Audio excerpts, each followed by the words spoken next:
जय श्री राम। यस्यांके च विभाति भूधर सुधा देवा पगा मस्तके भाले बाल विधुर गले च गर्लं यशोरसी व्यालराट सो अयं भूते विभूषणः सुरवरः सर्वाधिपः सर्वदा सर्वः सर्वगतः शिवः शशिनिभः श्रीशंकरः पातु मां प्रसन्नता यानगताभिषेकता अस्ततान् मम्मले वनवास दुःखतः मुखाम्बुश्री रघुनंदनस्य मे सदा अस्तु सा मंगल मंगल प्रदा नीलाम्बुज श्यामल कोमलांगं सीता समारोपित वाम भागं पानो महासायक चारुचापं नमामि रामं रघुवंशनाथं सियापति रामचंद्र की जय। श्री रामचरितमानस के पिछले पाठ में हम लोगों ने पढ़ा महर्षि मनु ऋषि और उनकी पत्नी शतरूपा जी तपस्या के लिए चले गए हैं और उनके तपस्या से प्रसन्न होकर परमपिता परमेश्वर उनके सामने प्रकट हो गए हैं। अब देखिए आगे तुलसीदास जी इस विषय में हमें क्या बताते हैं। हम लोग श्री रामचरितमानस का पाठ नित्य प्रति की तरह प्रारंभ करते हैं। मंगल भवन अमंगल हारी दरबहु सुदशरथ अजिर बिहारी नील सरोरुह नीलमणि नील निर्धर श्याम लाजहि तन शोभा निरखे कोटि कोटि सतकाम। भगवान के नीले कमल नीलमणि और नीले जल युक्त मेघ के समान कोमल प्रकाशमय और सरस श्याम वर्ण चिन्हमय शरीर की शोभा देखकर करोड़ों महादेव भी लजा जाते हैं। ये परमपिता परमेश्वर के जो स्वरूप हैं उसके विषय में उन्होंने कह रहे हैं। शरद मयंक बदन छवि सिंबा चारु कपोल चिबुक धर ग्रीवा अधर अरुण रज सुंदर नासा विदुकर निकर विनिंदक हासा। उनका मुख शरद पूर्णिमा के चंद्रमा के समान छवि की सीमा स्वरूप था। गाल और ठोड़ी बहुत सुंदर थे। गला शंख के समान त्रिरेखा युक्त चढ़ाव उतार वाला था। लाल होठ दांत और नाक अत्यंत सुंदर थे। हंसी चंद्रमा की किरण वली को नीचा दिखाने वाली थी। नौ अम्बुज अम्बक छबिनी की चितवनी ललित भावती जी के भृकुट मनोज चाप छबिहारी तिलक ललाट पटल दुतिकारी। नेत्रों की छवि नए खिले हुए कमल के समान बड़ी सुंदर थी। मनोहर चितवन जी को बहुत प्यारी लगती थी। टेढ़ी भवें कामदेव के धनुष की शोभा को हरने वाली थी। ललाट पटल पर प्रकाश में तिलक था। आहा, देखिए क्या सुंदर रूप भगवान परमपिता परमेश्वर का उन्होंने व्याख्यान किया है। कुंडल मकर मुकुट सिर भ्राजा कुटिल केस जनु मधुप समाजा उर श्रीवास रुचिर वन माला पदिक हार भूषण मणिजाला। कानों में मकराकृत मछली के आकार के कुंडल और सिर पर मुकुट सुशोभित था। टेढ़े घुंघराले काले बाल ऐसे सघन थे मानो भौरों के झुंड हो। हृदय पर श्रीवत्स सुंदर बनमाला रत्न जटित हार और मणियों के आभूषण सुशोभित थे। के हरिकंधर चारु जनेऊ बाहु विभूषण सुंदर तेऊ कर कर सरस सुभग भुज दंडा कटे निसंग कर सर को दंडा। सिंह की सी गर्दन थी। सुंदर जनेऊ था। भुजाओं में जो गहने थे वे भी सुंदर थे। हाथी की सूंड के समान उतार चढ़ाव वाले सुंदर भुजदंड थे। कमर में तरकस और हाथ में बाण और धनुष शोभा पा रहे थे। ये परमपिता परमेश्वर के स्वरूप का व्याख्यान किया गया है। मंगल भवन अमंगल हारे दरबहु सुदशरथ अजिर बिहारी तरित विनिंदक पीत पट उदर रेख बरतीन नाभि मनोहर लेति जनु जमुन भंवर छवि छीन सियापति रामचंद्र की जय। स्वर्ण वर्ण का प्रकाश में पीताम्बर बिजली को लजाने वाला था। पेट पर सुंदर 3 रेखाएं त्रिबली थी। नाभि ऐसी मनोहर थी मानो यमुना जी के भंवरों की छवि को छीन लेती हो। पद राजीव बरन नहीं जाही मुनि मन मधुप बसही जन माही वाम भाग शोभति अनुकूला आदि शक्ति छवि निधि जगमूला। जिनमें मुनियों के मन रूपी भंवरे बसते हैं। भगवान के उन चरण कमलों का तो वर्णन ही नहीं किया जा सकता। भगवान के बाएं भाग में सदा अनुकूल रहने वाली शोभा की राशि जगत की मूल कारण रूपा आदि शक्ति श्री जानकी जी सुशोभित हैं। जासु अंश उपजहि गुण खानी, अगणित लक्ष्य उमा ब्रह्मानी, भृकुटि विलास जासु जग होई, राम बाम दिस सीता सोई।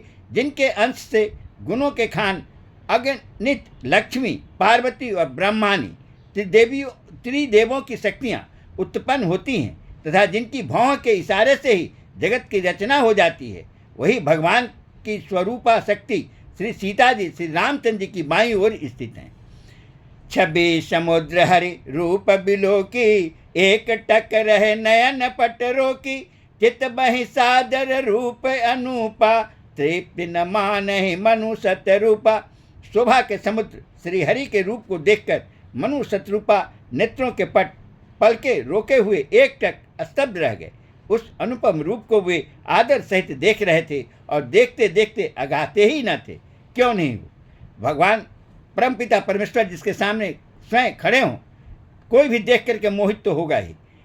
हरख विवश तन दशा भुलानी, पड़े दंड इब गाहि पद पानी, सिर पर से प्रभु निज कर कंजा, तुरंत उठाए करुणा पुंजा। आनंद के अधिक बस में हो जाने के कारण उन्हें अपने देह की सुधि भूल गई। वे हाथों से भगवान के चरण पकड़कर दंड की तरह सीधे भूमि पर गिर पड़े। कृपा की राशि प्रभु ने अपने कर कमलों से उनके मस्तकों को स्पर्श किया और उन्हें तुरंत ही उठा लिया। मंगल भवन अमंगल हारी, दरबहु दशरथ अजिर बिहारी, बोल कृपा निधान पुनि, अति प्रसन्न मोहि जान, मागहु बर जोई भाव मन, महादानी अनुमान, सियापति रामचंद्र की जय। फिर कृपा निधान भगवान बोले, मुझे अत्यंत प्रसन्न जानकर और बड़ा भारी दानी मानकर जो मन को भाए वही वर मांग लो। परमपिता परमेश्वर सामने खड़े हैं और वो कह रहे हैं जो भी मांगना है मांग लो। सुनि प्रभु बचन जोरी जुग पानी, धरि धीरज बोली मृदुबानी, नाथ देख पद कमल तुम्हारे, अब पूरे सब काम हमारे। प्रभु के वचन सुनकर दोनों हाथ जोड़कर और धीरज धरकर राजा ने कोमल बानी कहा, हे नाथ, आपके चरण कमलों को देखकर अब हमारी सारी मनोकामनाएं पूरी हो गई। एक लालसा बड़ी उर्माही, सुगम अगम कही जाति सुनाही, तुम ही देत अति सुगम गोसाई, अगम लाग मोहि निज कृपनाई।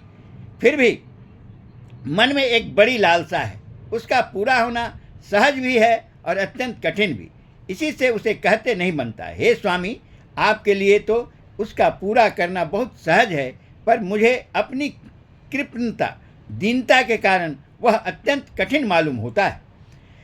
जथा दरिद्र विबुध तरुपाई, बहु संपत्ति मागत सकुचाई, तासु प्रभाव जान नहीं सोई, तथा हृदय मम संशय होई। जैसे कोई दरिद्र कल्प वृक्ष को पाकर भी अधिक द्रव्य मांगने में संकोच करता है क्योंकि वह उसके प्रभाव को नहीं जानता, वैसे ही मेरे हृदय में संशय हो रहा है।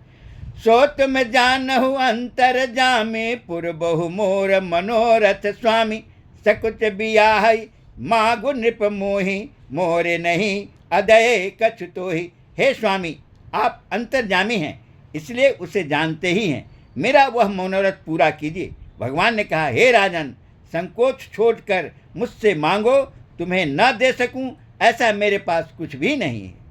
मंगल भवन अमंगल हारे, दरबहु दशरथ अजिर बिहारी, दानी शिरोमणि कृपा निधे, नाथ कहूँ सति भाव, चाहु तुम्हि समान सुत, प्रभु सन कवन दुराव, सियापति रामचंद्र की जय।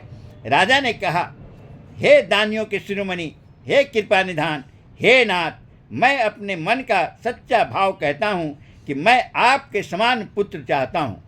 प्रभु से भला क्या छिपाना। देखी प्रीति सुनि बचन अमोले, एवमस्तु करुणा निधि बोले, आप सरिस खोजो कह जाई, निपतो तनय होब मैं आई।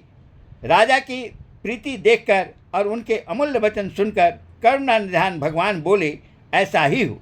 हे राजन, मैं अपने समान दूसरा कहाँ जाकर खोजूं, अतः स्वयं ही आकर तुम्हारा पुत्र बनूंगा। परमपिता परमेश्वर भगवान ने राजा और रानी दोनों से ये वचन उन्होंने दिया कि मैं तुम्हारा पुत्र बनूंगा। मनु ऋषि और शत्रुपा माता के लिए ये एक बहुत बड़ी बात थी। प्रभु स्वयं कह रहे हैं कि मेरे जैसा तो और कोई दूसरा है नहीं, अतः मैं ही तुम्हारा पुत्र बन करके आऊँगा। सतरूप ही बिलोक कर जोरे, देवी मागु बरु जोर चितोड़े, जो बरुनाथ चतुर नृप मागा, सोई कृपाल मोही अति प्रिय लागा। शत्रुपा जी को हाथ जोड़े देखकर भगवान ने कहा, हे देवी, तुम्हारी जो इच्छा हो सो वर मांग लो।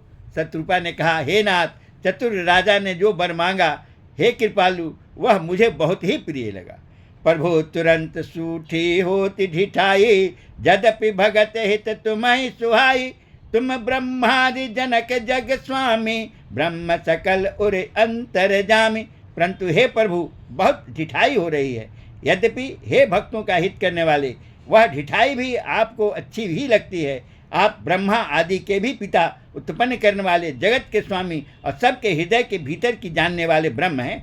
अस समुझत मन संशय होई, कहा जो प्रभु प्रवान पुण्य सोई। जय निज भगत नाथ तब अहि, जो सुख पावहि जो गति लाई। ऐसा समझने पर मन में संदेह होता है, फिर भी प्रभु ने जो कहा वही प्रमाण सत्य है। मैं तो यह मानती हूँ कि हे नाथ, आपके जो निज जन हैं वे जो अलौकिक अखंड सुख पाते हैं और जिस परम गति को प्राप्त होते हैं। जय श्री राम।